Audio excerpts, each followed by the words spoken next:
Hello, I'm Adi Osmani. And I'm Matt Gorn. Okay, so Web Page Test is this great tool for testing the performance of your site from multiple locations around the world. We use it a lot when we're building progressive web apps at the moment. So this is like the interface to Web Page Test. The basic idea is you just go in and you fill out the site that you want to test out. What we usually do is we go to advanced settings and we first of all set the number of tests to run. Because these can vary, because web page test often runs on actual devices, and you can set the location that you want to test from around the world. We set 3 so that you get a relatively decent set of different pieces of data, and it's just going to average them out for you. So when you go and you run your test, it's going to look a little bit like this. So this is testing Paul Lewis's Voice Memos app out. And you get this nice little table at the very top that's got data like load time, start render, and the speed index. Matt, what's the speed index?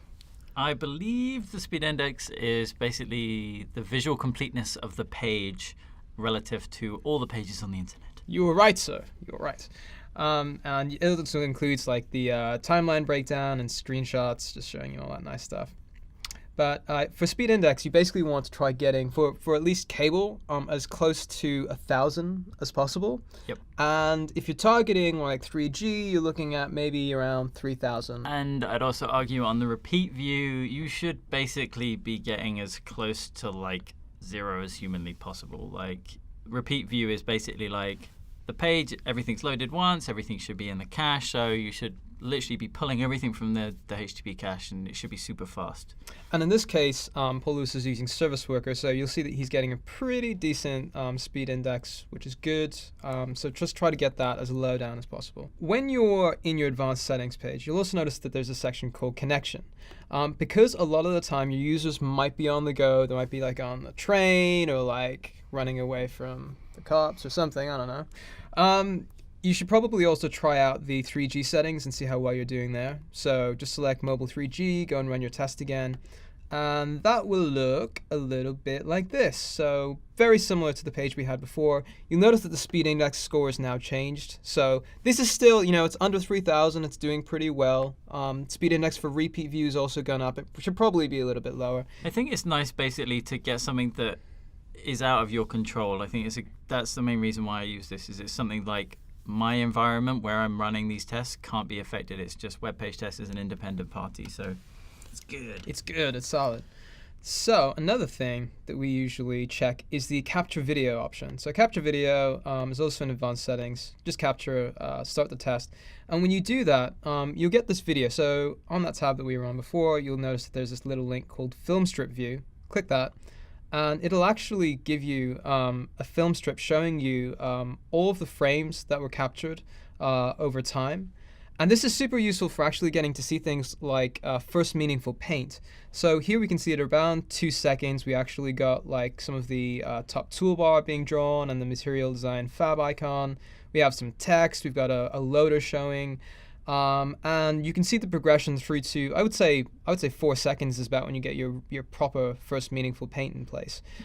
Some members of the Chrome team say first meaningful paint is when you've got like actual text showing up on the screen. So 4 seconds is how long that took. And this is 3G as well.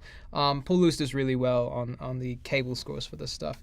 You can also get a video view. So remember, we captured video. If we go to the video view here, you can actually see, all these frames are playing back, and it shows you the progression through to 4 seconds until we've actually got visual completeness. So that's useful as well. Back on Web Page Test, if you go to Chrome, so there's a dedicated Chrome tab here with a few extra options in there. One of them is Capture DevTools Timeline. Now, if you check that and you go and you do a recording, you'll actually get this little timeline option in the very left in a column. You can download a Chrome DevTools timeline there, and then you can open up in DevTools. You can just like go to your timeline view, load the JSON file, and load that in there. You can also just click View, and it will show you that timeline in a tab. There's another tab on Web Page Test here called Visual Comparison.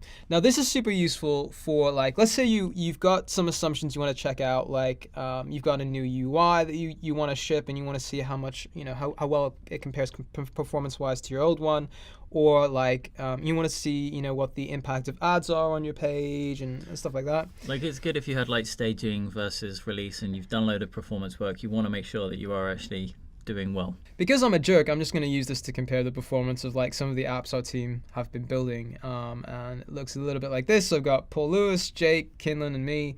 And you can see the progression of visual completeness here. You know, half a second we still have a white screen, then around 0.7. Oh look, Jake's got some content loading up, and Paul Kinlan's Air Horner app, which is basically has nothing, but it's the fastest thing there is there. I do like how it loads and then it's just like done. But you can see the progression, like around 1 second, I've actually got some content here. Jake's already got all those texts and everything going. I think he's using streams and other... You had to say it, didn't you? Streams! Streams and other magic. And this is just really nice for being able to compare visual completeness across a few different builds of things. Another option on web page test under advanced is the ability to disable JavaScript, which is useful if you want to like check out the impact of like third-party resources and ads and stuff like that. It's also useful if you just want to see like what happens if you're in a browser where, like, let's say hypothetically your JavaScript failed and you're relying on it heavily. You could find out. Yeah. And if you need even more granular control over this type of thing, you can also block requests to specific resources over in the block tab. You talked about test history, so I had no idea that this was a thing. Yeah, so I think what I was doing was I was changing my website, and I actually wanted to retroactively compare like new and old runs of my site. And it turns out web page test actually logs a lot of this information. So you can literally select like runs from the past year from any user that's just stuffed your site through web page test and actually get access to those test results. So if you wanted to compare like really old builds versus new, you can totally do that through web page test. It's all just there, which is awesome. One last thing, this is something I only recently discovered. So web page test also has this JPEG info tool. So webpagetest.org/JPEG info. You can just add in a URL to any image here and analyze it.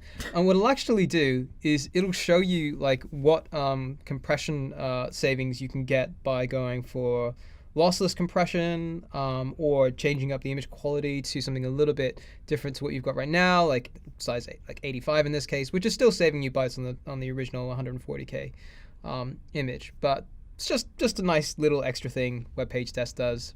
Not a lot of people use this, like know this tool exists, but it's kind of neat. Yeah, it's pretty cool because it also tells you, like, gives you a score of like image compression on your runs and everything. So it's nice to be able to do that. There's a ton of other options web page tests have got. You can keep your tests private, set labels. You can set custom user timings. So if visual completeness requires better markings up in the waterfall view that they've got, you can check that stuff out. Supports authentication and a ton of other stuff. So web page test is awesome. Go check it out. Yes, use it every day.